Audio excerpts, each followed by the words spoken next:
Hello, and welcome to the Tennessee Informer. Tonight our show deals with the hypocrisy and complicity of our state government that despite criticizing Biden's Green New Deal in the past, they are actually signing us up for it with our own climate action plan in Tennessee. Our guest tonight is Danielle Goodrich from East Tennessee Freedom. Danielle is a self-described Christian mama bear and homeopath who got involved politically in 2019 after Democrat Adam Schiff asked Big Tech to censor discussions about autism and the jab. She recognized that this was an attack on the First Amendment and became active in trying to educate elected officials. She was also one of the first in her community to speak up. She joined forces with Calvary Chapel in Johnson City and Dr. Denise Silby, and they created Johnson City Freedom, which is now East Tennessee Freedom. The group started taking classes on the Constitution, classes sponsored by constitutional expert and attorney Jeff Cobble, and they have helped educate their elected officials and other citizens. Their mission is to uphold God-given rights through education and advocacy by promoting only constitutionally correct legislation with a strong emphasis on limited government and state sovereignty. Their motto is John 8:32, "Then you will know the truth, and the truth will set you free." Danielle, thanks for coming on the show tonight. How are you doing today? Good. How are you, Dave? Hi, everybody. Thanks for having me. Hey, I appreciate you coming on and glad to have you. A few weeks ago on the show, I was talking to Representative Todd about some of the climate change garbage that's on our state website, and you have actually written about some of that and have some concerns as well.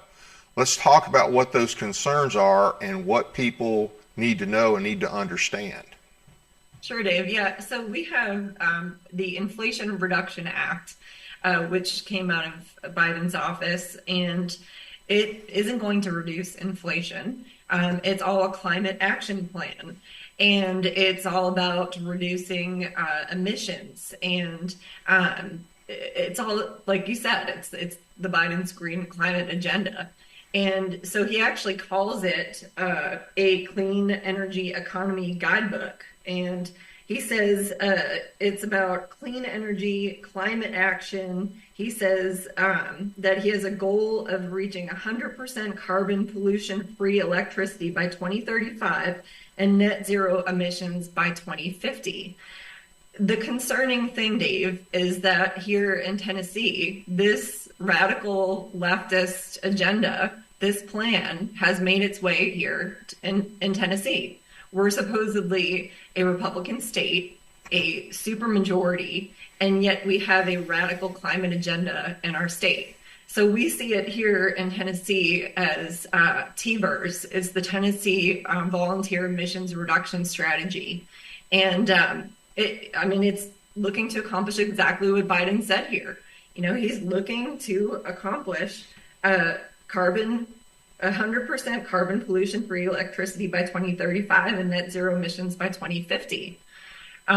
Thankfully, we had representatives like Nicely and Powers who, in Public Chapter 479, they passed legislation. It was SB 1147 to make this agenda unlawful in the state of Tennessee. And if you read, I think I gave you some clips there, but if you just read the plan, he talks about things like shared prosperity, and they talk about equity. So you have Republicans who are talking about socialism, they're talking about Marxism, and they're looking to implement this plan in our state. So that's pretty radical. It's one of the congressional documents I gave you. It says Building a Clean Energy Economy, a guidebook to the Inflation Reduction Act's investments in clean energy and climate action. And it details billions of dollars in grant and loan programs and other investments for clean energy and climate action. The plan details tax provisions, which will be given to accelerate the deployment of clean energy, clean vehicles, clean buildings, and clean manufacturing. Is that something the Tennesseans are looking for? Is that something we want? No. I wrote an article on it.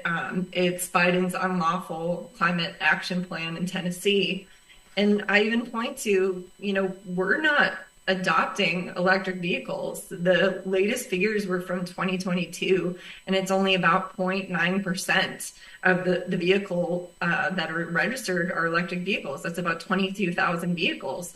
The rest, the 2.35 million, are what people are actually choosing. So the free market is showing that Tennesseans are interested in that.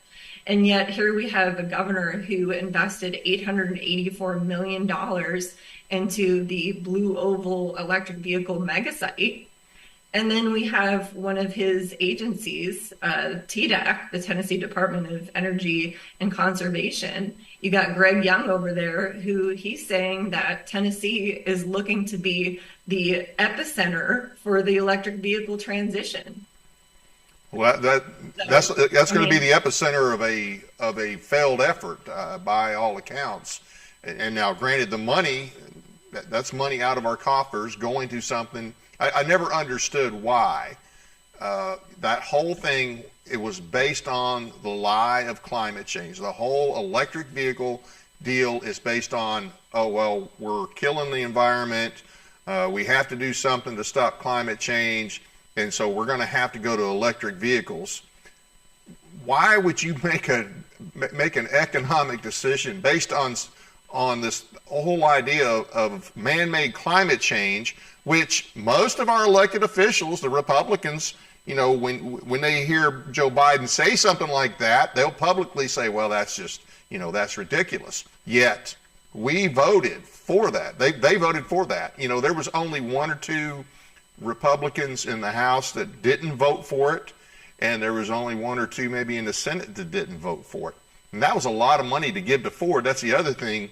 Ford, like most other woke companies, is going to come in here and whatever jobs they create, because that was the whole thing. Well, it's going to create jobs. Well, number one, I never understood it as being a Republican principle that it's our job, the government's job, to create jobs. That's not my understanding.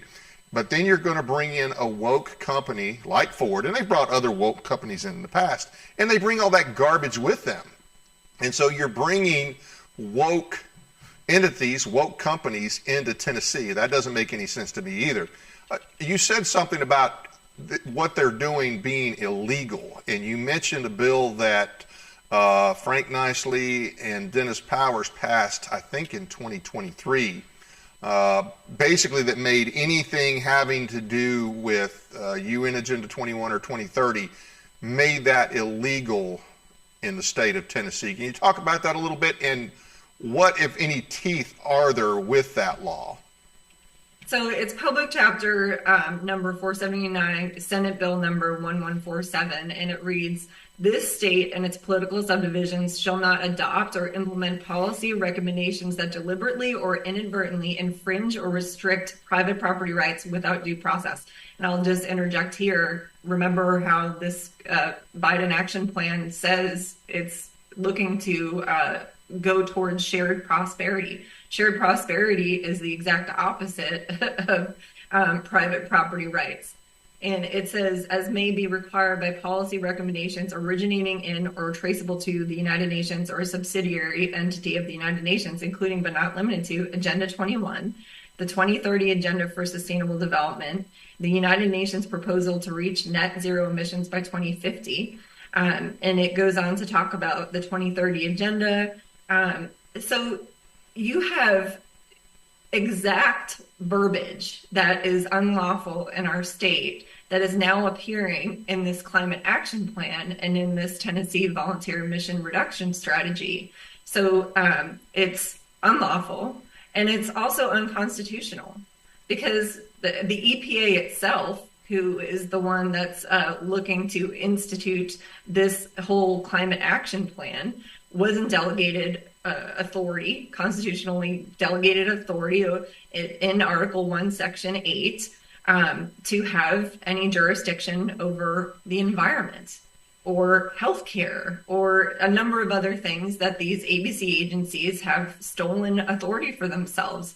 And so we have an unconstitutional and an unlawful plan in Tennessee right now. And there's very few people doing anything about it. There are a couple. So, I mean, you have Karen Bracken from Tennessee Citizens for State Sovereignty, who she's putting out information out there, and she's telling people to call the governor and to withdraw this application for the $488 million. You have the Tennessee Constitutional Grassroots Conservative Group. You had Tracy Smith over them, who she drafted a letter and she sent it to TDEC, informing them that they're instituting an unlawful plan. So you do have some grassroots who are trying to blow the whistle on this and call attention to it. But then, you know, like in your interview the other day, you have Representative Chris Todd on here, and I had written him an email, and I said, what troubles me from your interview is how you say we couldn't have declined the federal money attached to this plan, despite recognizing it's unconstitutional, as the EPA shouldn't even exist. Much like the other agencies which are outside of the jurisdiction delegated in Article 1, Section 8. And he responded to me and he said, the point I made wasn't that we couldn't decline EPA money. It was simply that there are consequences to shutting down TDEC. Those include putting us in a position to be completely indirectly regulated by the EPA instead of Tennessee employees. And he said, I'm not acquiescing the fact that EPA is an unconstitutional agency, that it should be abolished and their work left to the state. I'm just noting that that's what will happen. So he's saying, had we declined the funding, that the EPA would have come in here and regulated this plan directly without TDEC's help. But I mean, here you have TDEC in a Republican state, who the people who are working there are appointed by a Republican governor, who are instituting Biden's climate action agenda. So, I mean, this is a huge issue. And I frankly don't understand why we didn't decline it, because 5 other states did. Yeah. We had Florida, Kentucky, Montana, South Dakota, and Wyoming. So they declined the funding, and they declined this plan. They declined involvement in this plan. This plan is. We have Tennessee, this super red majority state, who accepted this funding and is going to be instituting this emissions reduction strategy. Yeah, and it is a voluntary plan. Okay, it is voluntary. But let's set aside for a second the fact that the fact that this is voluntary makes it that much worse. But let's just look at the thought of, okay, well, in general, if we fail to recognize the EPA, if we were to just shut down and say, you know what, we don't care what you say, we're not doing it, that then our state TDEC would be set aside and the EPA would definitely come in and just, okay, that is why states have to remember they have sovereignty, okay? And if you say you have sovereignty, then you don't allow those kind of things. And I want to remind everybody, I know people probably get tired of hearing it, but in 2021, SJR 9005, there was a resolution passed by our legislature, okay?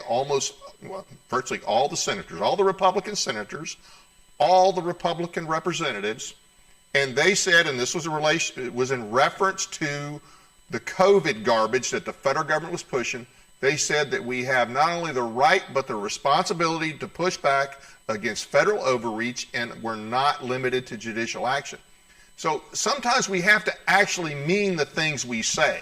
If we're ever going to have sovereignty, if we're ever going to restore the republic, states have to push back. They can't just wait for the right group, miraculously the right group of people in D.C. to show up and restore our sovereignty. That's not going to happen. That's not what the founders anticipated. If you read any of the Federalist Papers, it was obvious they never predicted, our founders never predicted such a group overall. And we do have some good representatives and some good senators, but overall, not just in our state, but throughout the country, such a sorry set of state legislators that are so cowardly and or ignorant that they would just let the federal government do anything it wants to do.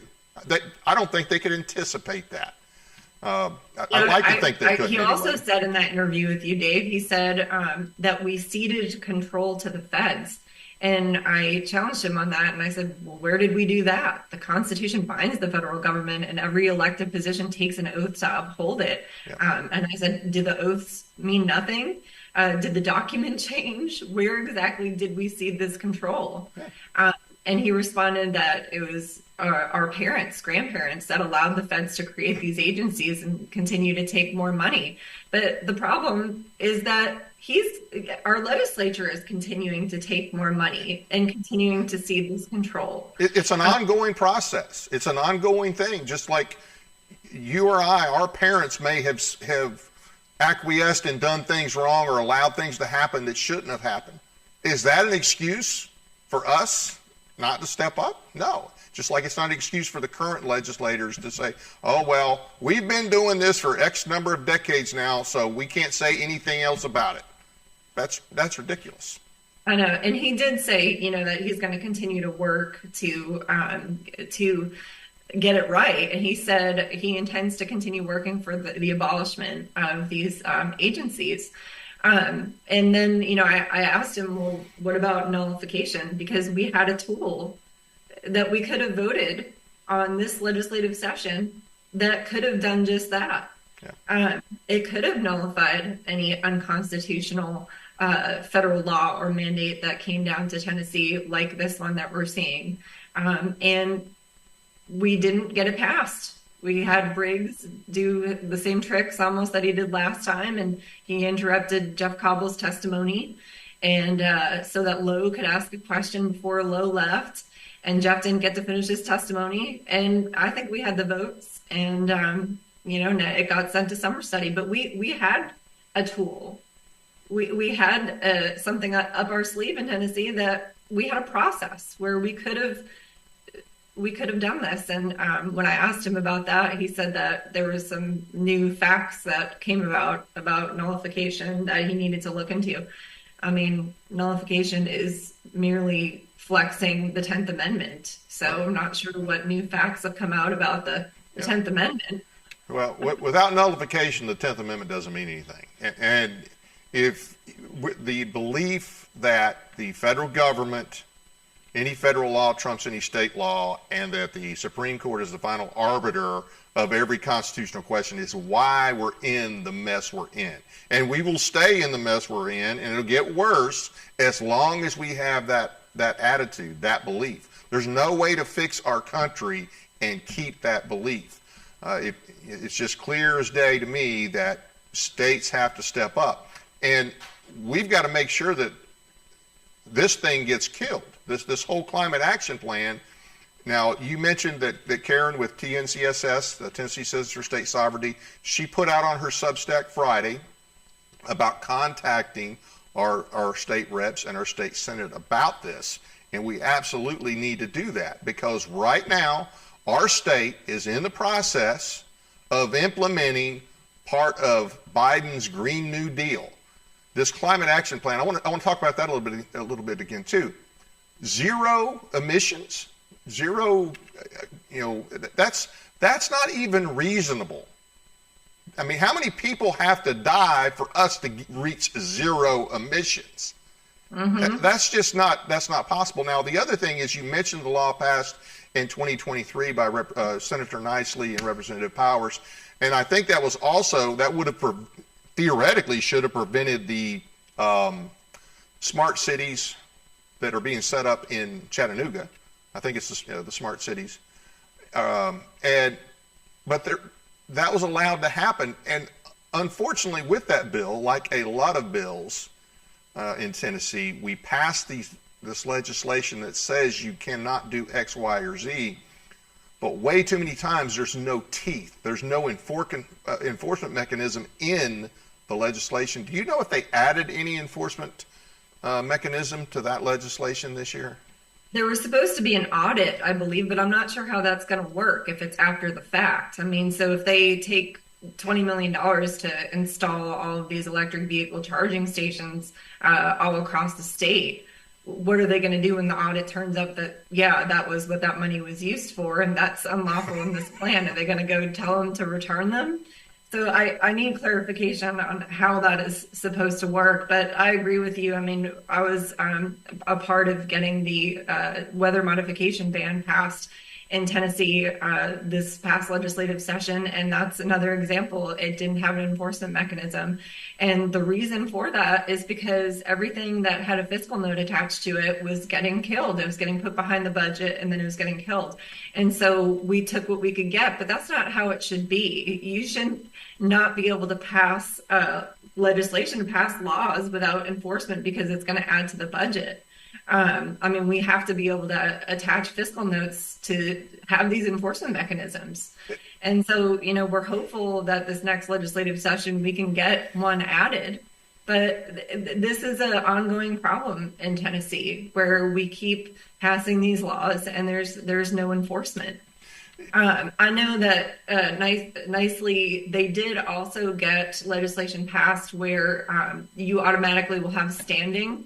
So if the legislature is out of step, or if whoever is out of step in the instance of the geoengineering, weather modification, solar radiation modification ban, if there's found to be NOAA or an agency or a private corporation who's going outside of this legislation and they're breaking the law, you automatically have standing so that you can sue them. So, but I mean, that's expensive. Is the average Joe going to be able to take on NOAA? Is the average Joe going to be able to take on these weather modification companies? And you know, private lawsuits. I know I don't have that kind of money. So, but yeah, there has to be a better answer. I mean, I think nullification is one of those better answers.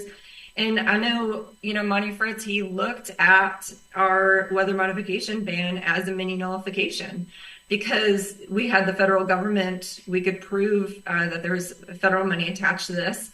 We could point to a congressional mandate where they were going to be doing this experiment on Tennesseans without our consent. And they don't have the constitutional authority to do that. And so we looked at this legislation as a mini nullification where we were claiming governance over it and saying, no, you can't do that in our state. And, you know, now you have some people saying, well, you know, we can't do that. Our airspace isn't our own. That should be go to the FAA. I mean, at some point, so our airspace isn't our own. They can just drop pollution on us and we have no repercussion. So, you know, in a Republican state, they're just going to continue to pass these emissions reductions plans, which means what? We can't use our gas stove. We have to stop using our gas lawnmower. I mean, how long before we look just like California? And we have all these people who fled here to get away from these types of policies, and they're following them here. And it's not at the hand of Gavin Newsom or a Democrat legislature. It's at the hand of a Republican one. Absolutely. Now, do you have any numbers on the amounts that they're bribing our state with to implement this climate change plan? So Tennessee was given $4 million to create the PCAP, that stands for the Priority Climate Action Plan, and the CCAP, which is the Comprehensive Climate Action Plan. And then Tennessee also submitted 2 grant proposals for $488 million to implement that CCAP. The PCAP is the preliminary plan, the preliminary Priority Climate Action Plan, and the CCAP will be the comprehensive plan to follow it. And that is what Karen was saying, call the governor, your representative, your senator, and demand that they withdraw the application for that $488 million so that we're not beholden to this plan. And then you also had, there was also the John Birch Society. They put out a call for action too. I gave you guys that image too. It says end state involvement in the EPA CPRG, and it talks about how this is all linked to that United Nations agenda and this net zero agenda. And so there was actually a point and click where it automatically filled in who your representatives are and sent it to them. But it talked about how the Federal Environmental Protection Agency is implementing this climate pollution reduction grant program and how I already pointed that out, how it was enacted under the 2022 Inflation Reduction Act. And under the program, the EPA will distribute $5 billion in grants to states and local governments, even tribes. It mentions tribes in there, and territories to develop and implement ambitious plans for reducing greenhouse gas emissions, GHGs, and other harmful air pollution. And we pointed to that issue too. So you have TDEC in our state who is implementing this plan. And TDEC was also who was given enforcement over our weather modification ban. And you have global warming and climate change as the rally cry that the left is using in order to need this net zero and these zero emissions.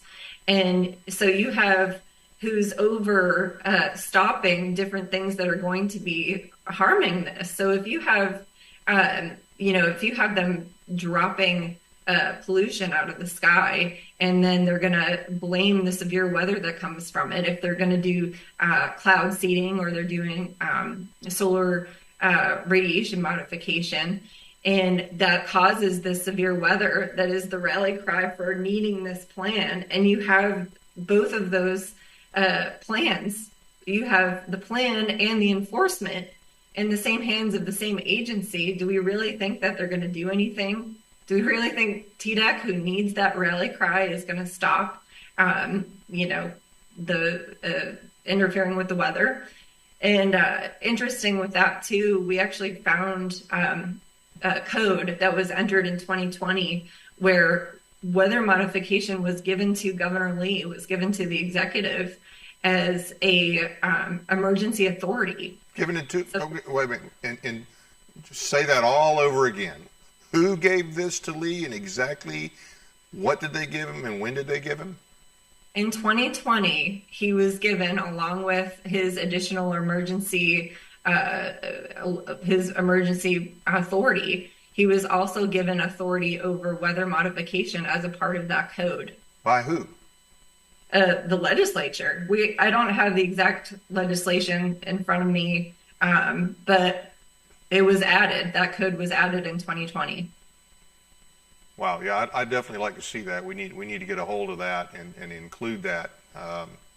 This whole weather modification thing, for years I've heard about that, and I've always thought, well, okay, that sounds crazy, but this has been mentioned recently in some government documents. Not that you can trust our government, but I'm sure that if they could affect it to do bad things so that they could take advantage of the bad things they've done, I have no doubt in my mind they would do it.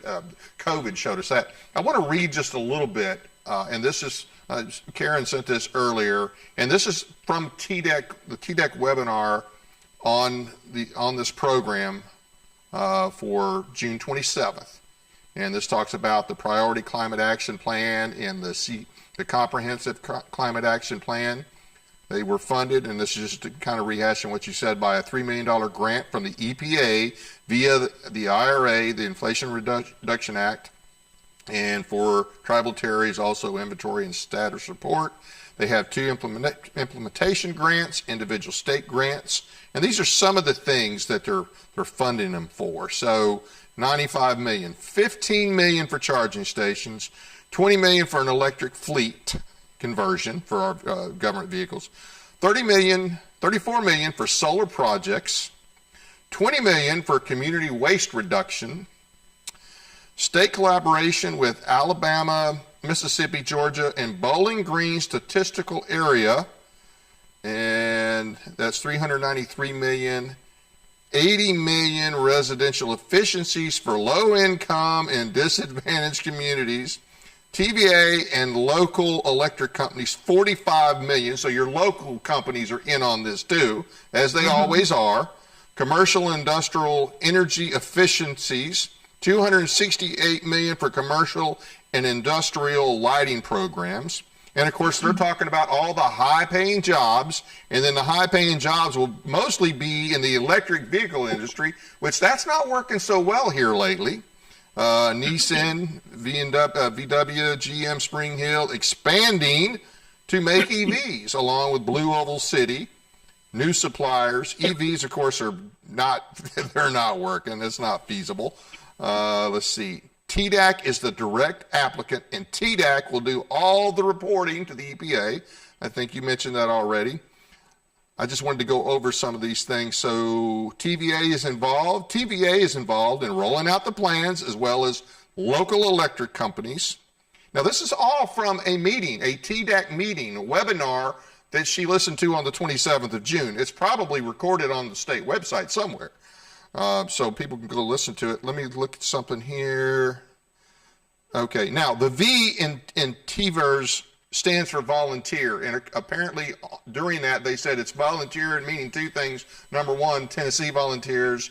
Number two, yes, volunteering. So reminding everybody once again that our state is volunteering us for this garbage. Let's see. Okay.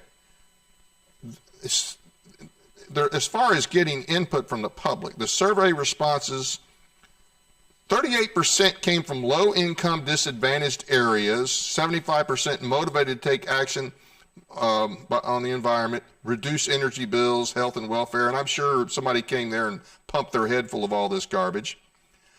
They had 5 in-person meetings, which they also did community assessments. Have you heard about any of this? Anybody invite you to any of these meetings? I haven't heard anything about this. They're not widely publicized. Thankfully, Karen did go to one of them, so she's keeping an eye on them. But I mean, listen to this. This is all in this Inflation Reduction Act. It says, in keeping with the Biden-Harris administration's commitment to working families, equity, and environmental justice, the Inflation Reduction Act prioritizes creating shared prosperity, making the nation more resilient to growth threats, to health and well-being, and driving critical economic investments to historically underserved communities, particularly those living with legacy pollution. Legacy pollution? What is legacy pollution? The law will also advance the president's Justice 40 initiative, which commits to delivering 40% of the overall benefits of climate, clean energy, and related federal investments to communities that are marginalized and overburdened by pollution. So it's a Marxist initiative. It's an equity initiative. It's a wealth redistribution initiative. It's, taking our tax dollars, our hard-earned private property, and it's looking to share it, like they say. I mean, shared prosperity. This flies directly in the face of Nicely Empowers legislation, which is supposed to be upholding private property and is supposed to be saying no to this whole 2030 agenda and this 2050 agenda. But no one's saying no to this agenda. No. And unfortunately, our local GOPs really aren't much better because they're not even talking about it. Most of them don't know. I guarantee you most of them don't know. And I'm going to be bringing this up at our meeting this week, which our actual scheduled meeting is the following week, but we're having a little one. I'm going to make sure that it's brought up. It's a big problem because they're running cover for these radical agendas being implemented here. They're definitely not upholding the principles of the party platform. And I mean, nobody in the community even knows about it. I know our representatives know about it. I know that our GOP chairman here knows about it. I've sent him the article. I've sent him all the attached documents. But they don't talk about these things. I mean, they're cheering on other equity initiatives. If we look at what school choice really is, that's another equity initiative. I mean, you're talking about, and Cameron Sexton has even said that. I always give this example, and I gave it to you earlier, but it's essentially the whole school choice thing that they're applauding. Everywhere they go, they're talking about it. Our GOP just talked about it. Oh, school choice is going to pass. Rainey McNally was just here. School choice is going to pass, but it's another equity initiative. You're talking about people deserve equal education. So you're talking about people deserving equal things instead of protecting their equal rights. And, there's people like Kelly O'Connor, who runs a group over in Sevier County, Empowered Sevier. She's a homeschool mama. I pulled my kids out of public school and I put them into private school. And now you have Lizette Gonzalez, who's very woke, who is all on board with all these diversity, equity, inclusion initiatives, who says that this is more of an equity initiative, and she's saying they're going to have ample communications with private schools, and we don't want that. So you have Republicans embracing equity initiative over here, equity initiative over here, the equity initiative with school choice, equity initiative with this climate action plan. These are all socialist initiatives, and they're not calling them what they are. They're rebranding it just like the liberals do. They're rebranding equity to make it seem like it's a Republican thing. It's not. This has been the rally cry of Democrats for years, and now they're saying the same thing. And I think I said this to you on the break, but Jeff Cobble, who teaches our Constitution classes, he does a lot of excellent classes for us. He's done one on what the Bible says about socialism and more. But he has said the Republican Party and the Democrat Party are both on the same road. It's just that the Democrats are in the fast lane, but the road we're on is the road to socialism, and it's through different wealth redistribution efforts like this climate plan, like school choice. I mean, you have a Republican governor who called a special session to infringe on the Second Amendment. Yeah.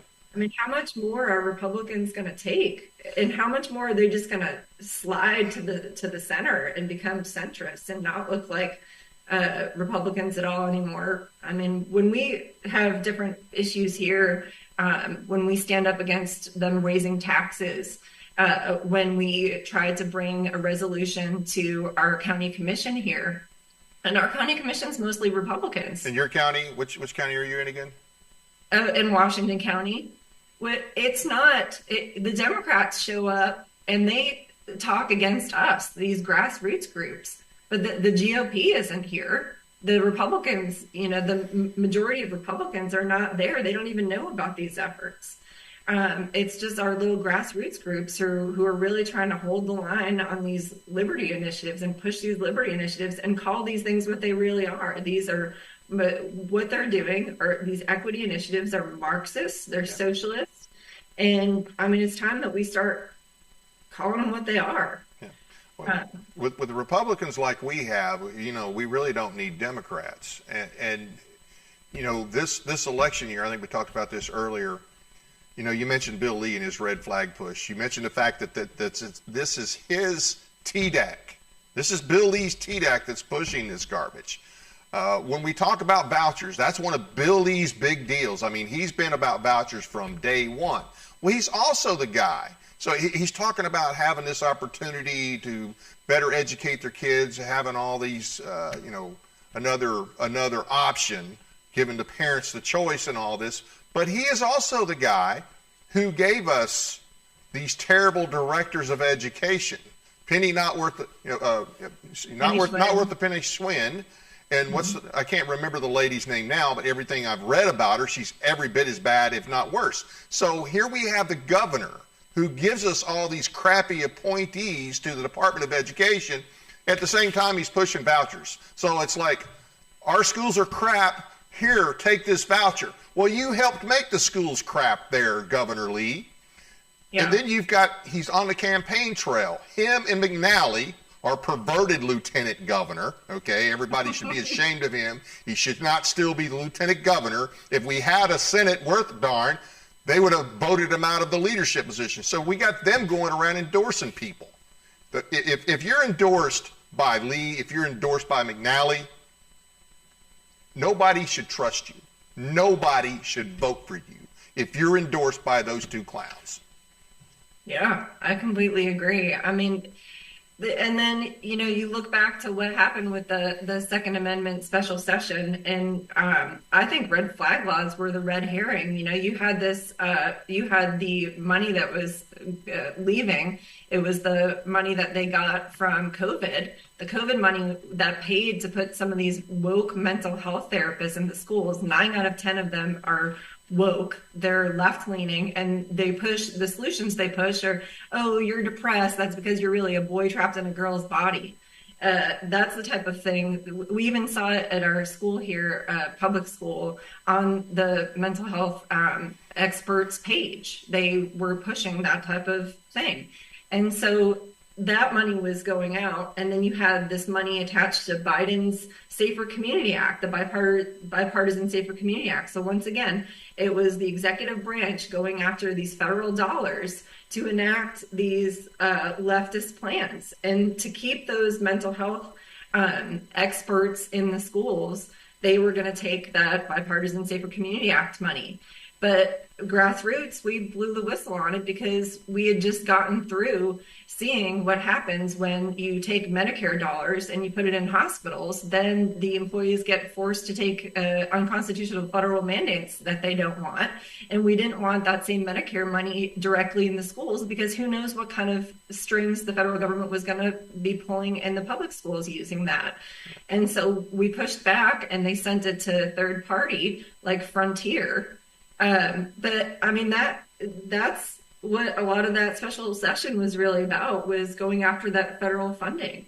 And so we see it time and time again where we have, the executive who is going after federal funding that is undermining the principles and the values that they're supposed to be upholding as a part of the Republican Party platform. Perfect example. And my question is, okay, well, what's the next Inflation Reduction Act? What's the next Biden's Safer Community Act? What's the next one that we have to keep an eye on? Because there's more coming down the pipe. So where's the next one we have to keep an eye on, and what is it really about? They're all opposite. The Inflation Reduction Act isn't going to reduce inflation. No. The Bipartisan Safer Community Act isn't going to make the schools any safer. Right. So. Yeah, that's my question. What else will we have to write an article about next? Pointing to saying, why are Republicans taking these federal dollars that are undermining our liberty, our state sovereignty, our God-given rights?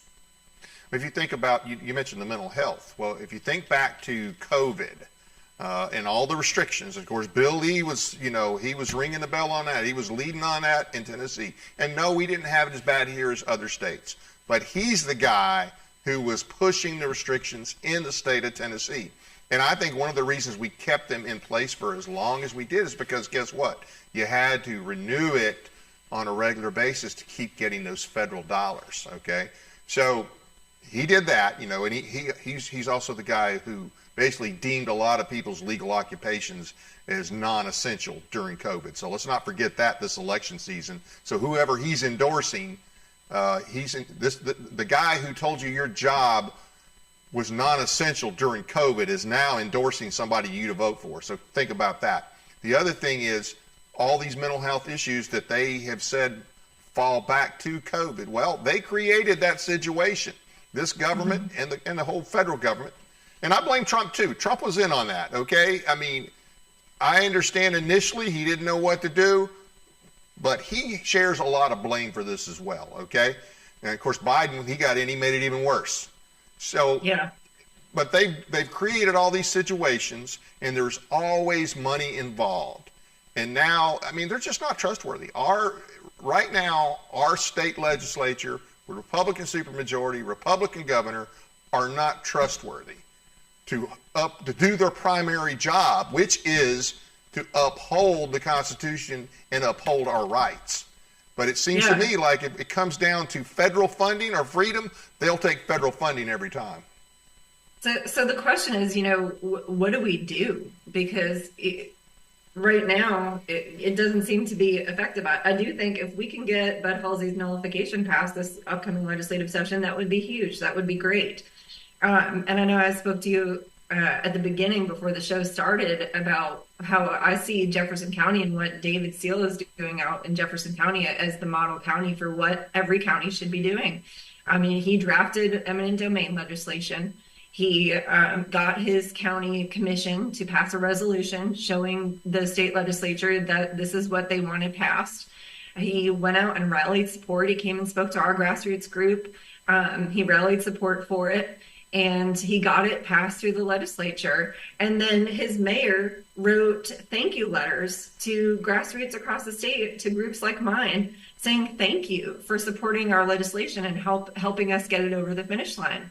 If every GOP chairman was a David Seal, we would be in great shape in Tennessee. If every GOP chairman was towing the line like he is, I mean, he's doing the work, and he's upholding the principles. And if every county could work together like that, I mean, we show up at our county commission trying to support a resolution for nullification, and it was majority Republicans who wouldn't even have it heard.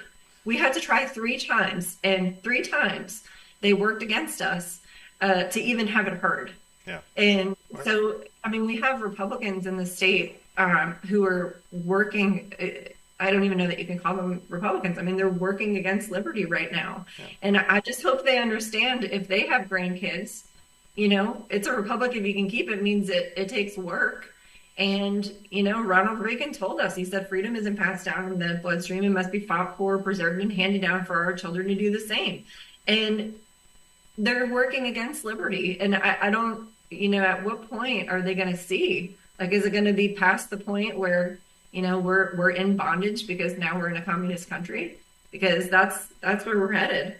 Well, it goes back to what we were talking about earlier, and that's making people understand that we cannot continue down this path of, anything the federal government says trumps anything that the state does. That's not that's not the Constitution our founders gave us, or this notion. And I know this is the popular notion, okay? And there's even some people who I agree with on everything else that I disagree with on this. When you tell me that the Supreme Court, which is also another branch of the federal government, is the final arbiter of every constitutional issue, I totally disagree.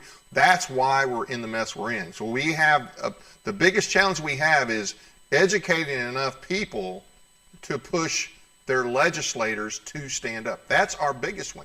So, but there's a lot of ignorance about it. So between ignorance and apathy, I think those are our 2 biggest challenges, believe it or not. And granted, having a GOP that you really can't tell the difference in from the Democrats in a lot of ways, it's a serious problem. And you know, I just hope that this election, in-state election, you know, that we actually put some conservatives in our state Senate. Our state Senate is pathetic.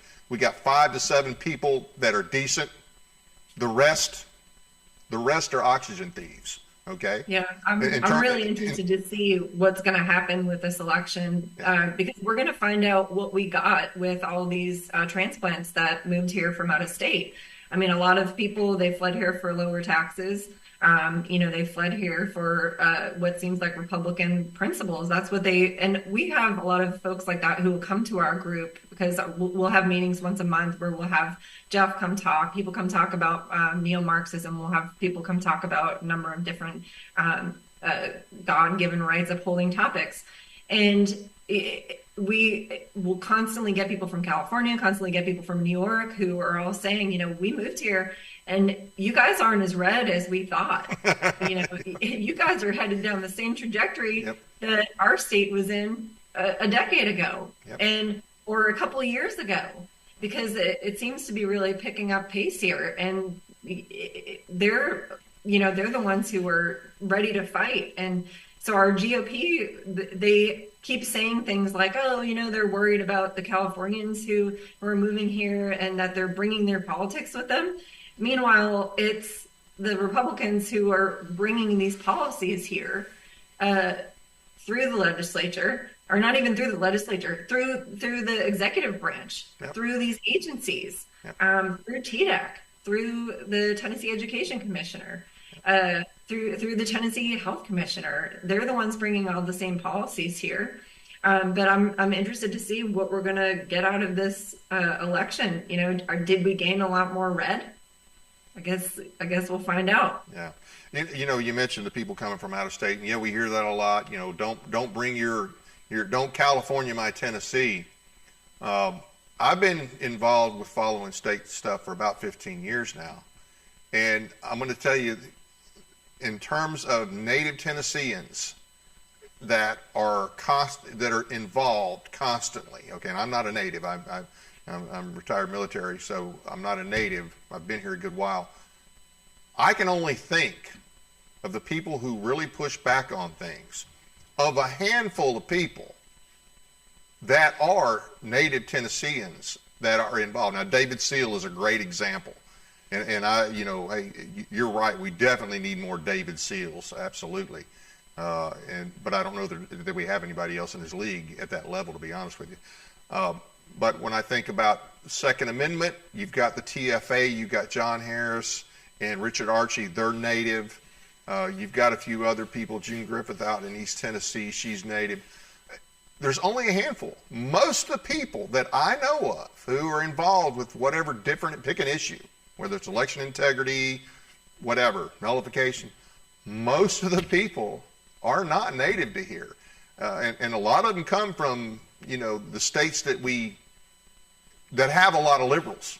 And I'm just like you, I've heard this, especially over the last couple of years, about people that come from either California, somewhere else out west, from up north. They come to Tennessee, they think they're moving to the reddest state in the country, and they get here and they're like in shock.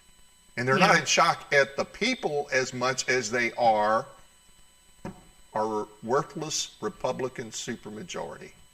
Yeah. We just had our group just walked in the 4th of July parade, and the majority of people who were walking with us are transplants. And I moved here 20 years ago. I'm originally from Massachusetts, but I think part of that is that we saw what happened to the state that we came from, and we saw how it went down the toilet, and we saw the policies that helped to do that.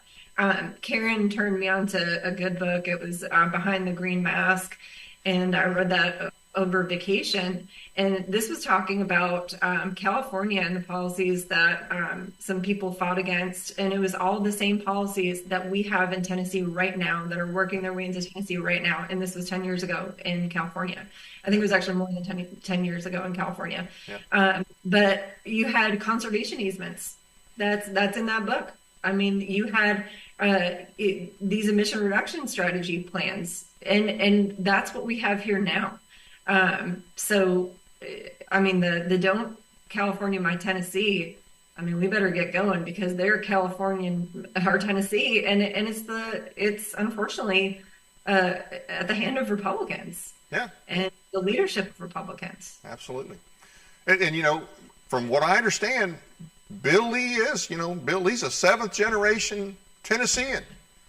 I'm going to tell you what, those other 6 generations failed to teach him anything, apparently. And we can't do with too many more 7th generation Tennesseans like him. And there's a lot of people who were born and raised here who consider themselves conservatives, who still defend Bill Lee, and they defend everything that he does, and they think school choice will be great. And so there's a lack of critical thinking, and there's a lack of understanding of the Republican principles. There's a lack of understanding of equity and what equity really is, and how equity has all throughout history. What does equity look like? I mean, in North Korea, it looked like the government demonizing landowners, saying, look, these greedy landowners, having landowner campaigns, and then taking their land. And still to this day, landowners and ancestors, generations, are still persecuted. I mean, in China, it looked like exactly what we're facing here. You had Mao, who stood against traditional values, the four olds. He stood against traditional values, and so they murdered men in ties, women in pearls. They created the Red Guard. I mean, that what we see in our country today is the building of a Maoist Red Guard in our schools, where they're being taught this social justice. And they think the enemy is traditional values. They think the enemy are the people who uphold the traditional values like we do. But that's not the case at all. That's what holds makes a country great. That's what made our country great for so long was the principles that it was based on, that it was founded on. And, one of the biggest things we made a mistake was taking the Bible out of schools, in my opinion, in the 1960s. And we've seen the result of that, now. We had Marxist Antonio Gramsci. He said, socialism would be precisely the religion to overwhelm Christianity, and they do it in the schools and the churches. You had Charles Potter. He was a humanist. He said, what can the theistic Sunday school do to overwhelm the 5 days a week of humanist teachings? And you had them intentionally walk generations and generations away from the principles that our country was founded on. I mean, how can we uphold God-given rights if nobody believes in the God? And if nobody believes in the Almighty God that is referenced even in our Constitution, the God of the Bible. And so, you know, we don't have a mental health crisis on our hands. We have a spiritual crisis on our hands. And I think what Monty Fritz is doing in his 95 county tour to promote prayer and fasting and repentance is amazing. You had General MacArthur, he said in 1951, a country in economic decline will decline, or I'm sorry, a country in moral decline will decline economically and into complete destruction unless there's a great spiritual awakening. And that's where we are. You know, we're in that apathy that typically takes bondage before you get that great faith that leads to that great courage that leads to that great liberty. And, you know, my prayer is that we can somehow have that great faith and that great courage without having to go into bondage first. Yeah. Hopefully get it before we lose everything. Any closing thoughts? Yeah, you know, like Karen said, take action and write your state representatives, write the governor, and tell them that we need to reject the $488 million that's attached to this plan. We do not need a radical climate agenda and an emissions reduction strategy being implemented in Tennessee. This is the wrong direction. We are Republicans. This is a radical agenda. Why is a red state implementing this? So take action. Email, call your representatives, let them know that you want to see this plan rejected. And you can check us out on, I think Kevin had our website up there. It's easttnfreedom.com. We post things like this. You can check out my articles. I'll write contributing articles to the Tennessee Conservative when I get on information like this climate action plan and this Tennessee volunteer emissions reduction strategy. I've written a number of articles on there. But yeah, I mean, get active. Try to get some David Seals elected as your GOP chairman. I would love to see that happen here. And yeah, don't give up the fight, and you know, try to uphold these God-given rights. Absolutely. And you mentioned Monty Fritz, Representative Monty Fritz. He'll be here in Paris tomorrow. I'm not sure what time. 4 o'clock. 4 o'clock. Is that at the square? Prayer on the Square, 4 o'clock, Paris tomorrow, with Representative Monty Fritz. And if any of you have never met him, he's a great guy. He is definitely a great guy, and he's a true patriot, and he means what he says. Well, hey, thank you for being with us. Thank you for all you do, and I hope to have you back. I want to thank all of you for taking the time to watch our program tonight. Please be sure to hit the like and subscribe buttons, as well as the notification bell, so you never miss an episode. It goes a long way to keep us on the air, bringing you this program. We appreciate your support. Check out our radio podcast on iHeartRadio, Spotify, and other platforms as well. Sign up for our weekly newsletter at our website, teeninformer.com, and be sure to follow us on Facebook and Twitter. Join us tomorrow night when our guest will be Ed LeCompte, State Senate candidate for District 10, challenge incumbent Todd Gardenhire. And Gardenhire is among the worst up there, I will tell you that. Hope you'll join us. That's it for now, and good night from Paris, Tennessee, that is.